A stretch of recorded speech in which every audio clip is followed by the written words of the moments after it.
Pemirsa, warga Sumatera Barat dibuat heboh penemuan potongan jasad manusia di aliran sungai. Penelusuran polisi mengarah pada seorang pemuda berusia 25 tahun berinisial W yang diduga sebagai pelaku mutilasi terhadap Septia Adinda. Penangkapan pelaku Wanda atau W rupanya tidak sekadar mengungkap kematian korban Septia Adinda, tapi juga membuka tabir hilangnya dua perempuan lain pada tahun lalu. Diduga pelaku W selain sebagai pelaku mutilasi, diduga pula membunuh dua nyawa lainnya atas nama Siska Oktavia Rusdi atau Cika berusia 23 tahun dan adik Gustiana berusia 24 tahun. Untuk membahasnya pemirsa sudah bersama saya psikolog forensik Reza Indragiri, dan sebelumnya kami juga telah mengundang Kasat Reskrim Polres Padang Pariaman Ibtu A.A. Regi, tapi mungkin nanti akan bergabung bersama kita belakangan. Saya sapa dulu Mas Reza, terima kasih sudah hadir di NTV Prime.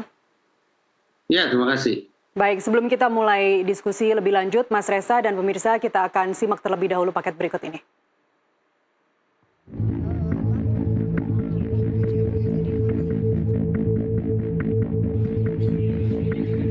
Motif pembunuhan berantai dengan korban 3 perempuan muda terungkap setelah tersangka pelaku ditangkap dalam kasus mutilasi. Dalam perkembangan pemeriksaan kasus mutilasi di Kepolisian Resor Padang Pariaman, Sumatera Barat, terungkap pelaku bernama Wanda, 25 tahun, juga mengakui pembunuhan 2 wanita lain yang dilakukannya setahun lalu. Selain potongan jasad mutilasi, Polres Padang Pariaman berhasil mengevakuasi 2 kerangka manusia yang terendap lama dari dasar sumur.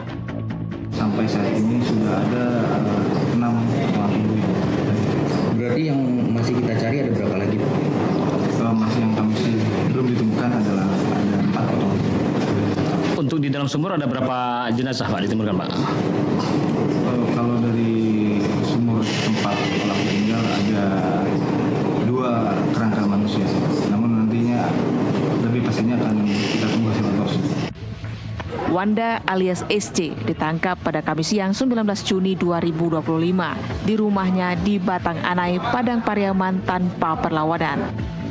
Tersangka merupakan pemuda berusia 25 tahun, sementara ketiga korbannya semuanya perempuan. Septia Adinda 25 tahun, SO Siska Oktavian 23 tahun, dan adik Gustiana berusia 24 tahun.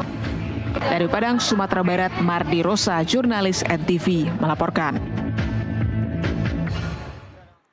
Baik, kita mulai dialog. Saya langsung ke Mas Reza sambil kita menunggu Kasat Reskrim Polres Padang nanti bergabung bersama kita tentunya, karena ini penyidikan masih terus berjalan. Apa atau bagaimana analisa Anda terhadap kasus ini?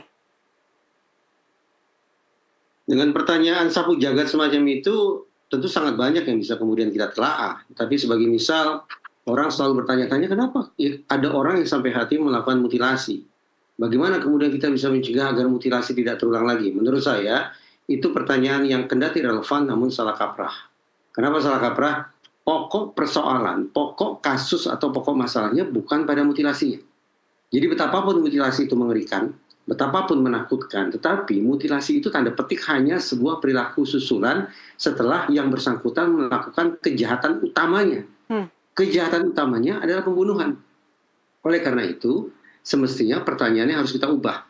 Bukan lagi mutilasi yang merisaukan, bukan lagi mutilasi yang dianggap paling menakutkan, tapi bagaimana kemudian kita bisa mencegah adanya pembunuhan. Karena hitung-hitungan di atas kertas, bagi pelaku semacam ini, kalau dia tidak melakukan pembunuhan, maka tidak akan pula akan terjadi mutilasi. Ya. Apakah kita bisa golongkan pelaku W ini sebagai kasus femisida, kebencian terhadap perempuan? Saya juga tidak terlalu ingin mendramatisasi sampai ke arah sana. Kenapa? Femisida adalah sebuah istilah untuk menunjukkan kepada orang yang melakukan pembunuhan terhadap orang-orang yang memang berjenis kelamin perempuan. Dengan target jenis kelamin perempuan itulah yang menjadi sumber, tanda petik, masalah, menjadi pokok persoalan, menjadi motif utama kenapa yang bersangkutan melakukan perbuatan sedemikian rupa. Anggaplah bahwa dalam kasus ini semua korbannya perempuan. Tetapi pelaku mengincar para korban bukan karena jenis kelaminnya, tapi karena ada peristiwa pemicu tertentu apapun itu, maka tidak bisa disebut sebagai femisida. Saya ulangi, kendati korban seluruhnya adalah perempuan, tetapi sekiranya pelaku tidak menghabisi para korban karena mereka berjenis kelamin perempuan, dengan kata lain, pelaku tidak sungguh-sungguh menjadikan jenis kelamin target sebagai hal yang melatar belakangi perbuatannya, maka tidak bisa disebut sebagai femisida.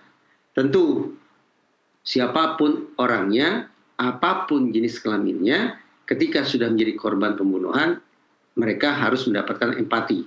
Pelakunya mendapatkan sanksi.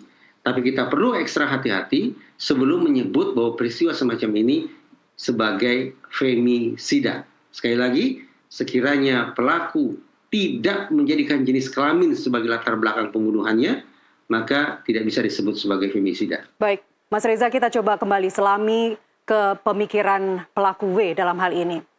Dia sudah melakukan pembunuhan, dia mengaku di depan polisi dia sudah melakukan pembunuhan 2 perempuan lainnya. Kira-kira kenapa dia mengaku?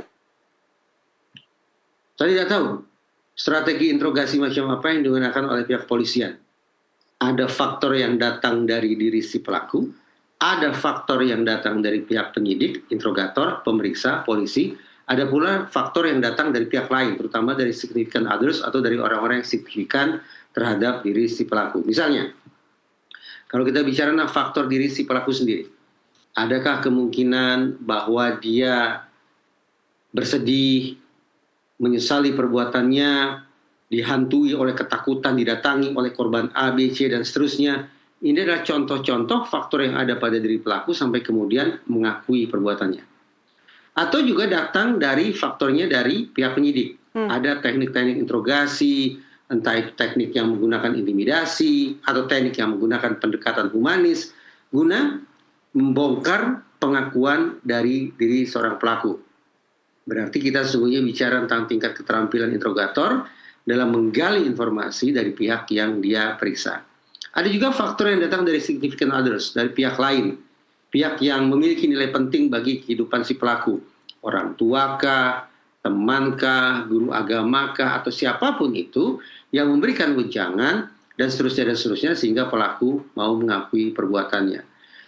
Tentu saja kita harus kesampingkan dalam diskusi ini, kita kesampingkan kemungkinan bahwa pelaku misalnya mengalami kondisi kejiwaan yang luar biasa, berubah tabiatnya secara ekstrim, adanya pemunculan waham dan sejenisnya yang melatar belakangi pengakuan datang dari dirinya. Baik, kalau tingkatan sadisme yang dimiliki pelaku W ini, 2 korban sebelumnya setelah dibunuh dibuang ke sumur. Dan motif itu tidak kelihatan, modus itu tidak kelihatan, tidak ada yang mengendus kejahatan itu. Tapi kemudian di pembunuhan ketiga, dia lakukan modus yang sama sekali berbeda, yang membuat dia kemudian tertangkap kali ini. Perbuatannya sadis iya, tapi apakah yang bersangkutan bisa disebut sebagai orang dengan kepribadian sadistik? Perbuatannya disebut sebagai sadism? Perlu dikaji lebih mendalam. Saya mengatakan hal sedemikian rupa untuk menunjukkan bahwa betapapun mutilasi sekali lagi menakutkan, tapi tidak serta-merta mutilasi merupakan ekspresi kesadisan seseorang. Mari kita lakukan perbandingan. Seorang pelaku A, tidak cukup bagi dia untuk meluapkan emosinya, meluapkan amarahnya, meluapkan kebenciannya, dan seterusnya, hanya dengan menghabisi korban. Seolah serba aneka perasaan negatif itu baru bisa dia luapkan secara tuntas setelah menghabisi korban, kemudian mencacah-cacah tubuh korbannya. Kalau itu yang terjadi, kalau itu yang ada pada diri si pelaku, maka masuk akal kalau kita sebut ini sebagai perbuatan yang sungguh-sungguh sadis. Tapi sekarang kita bayangkan pelaku B. Pelaku B menghabisi korbannya. Tetapi dia menjadikan mutilasi bukan sebagai kelanjutan episode kemarahan dan sejenisnya, tapi mutilasi dia jadikan semata-mata sebagai sebuah cara untuk menghilangkan barang bukti. Pelaku A melakukan mutilasi dengan warna emosional. Sementara pelaku B melakukan mutilasi dengan warna instrumental. Dalam mutilasi dengan warna instrumental, ingin menghindari proses hukum, menghilangkan barang bukti, dan seterusnya, menurut saya tidak bisa disebut ini sebagai sebuah perilaku sadistik. Perilaku menakutkan, iya. Tapi apakah yang bersangkutan sadistik? Menurut saya tidak. Lebih mutilasi sebagai sebuah cara, sebagai sebuah strategi, sebuah teknik instrumental untuk mendapatkan manfaat tertentu. Dalam konteks ini misalnya adalah menghilangkan barang bukti, merusak proses penegakan hukum, mengelabui polisi, dan sejenisnya. Saya bisa ambil kesimpulan bahwa analisa Anda terkait dengan motif si pelaku W ini adalah instrumental. Saya tidak menarik kesimpulan apakah ini emosional ataukah ini instrumental. Perlu telaah lebih mendalam. Baik, 3 korban adalah sama-sama berlatar belakang mahasiswi. Apakah ini menunjukkan bahwa pelaku sudah sangat berpengalaman terhadap korban yang sebelumnya, dan perempuan sebagai korban viktimisasi di sini yang sangat dilihat rentan, bisa saja kemudian dia lakukan kejahatan serupa terhadap mahasiswi. Anda melihat ada tipologi khusus di sini?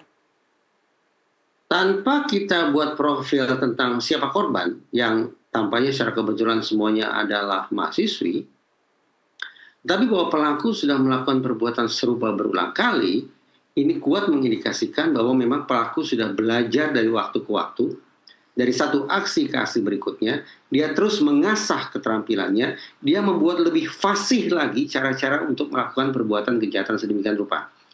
Mudah-mudahan pemirsa Nusantara TV tidak menangkap secara salah kaprah apa yang saya katakan ini.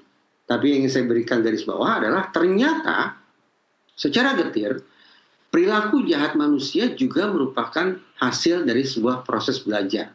Sayang beribu sayang, tampaknya kita sedang menyaksikan sebuah contoh konkret tentang proses belajar untuk menjadi pelaku kejahatan. Lebih ekstrim, proses belajar untuk menjadi pelaku pembunuhan. Dengan asumsi bahwa pelaku dari waktu ke waktu, dari satu korban ke korban berikutnya, terus-menerus meningkatkan kefasihan perbuatannya, maka hitung-hitungan di atas kertas tampaknya. Mas Reza? Baik, kita coba akan hubungi kembali nanti. Baik, kita kembali usai jeda, pemirsa, tetaplah bersama kami.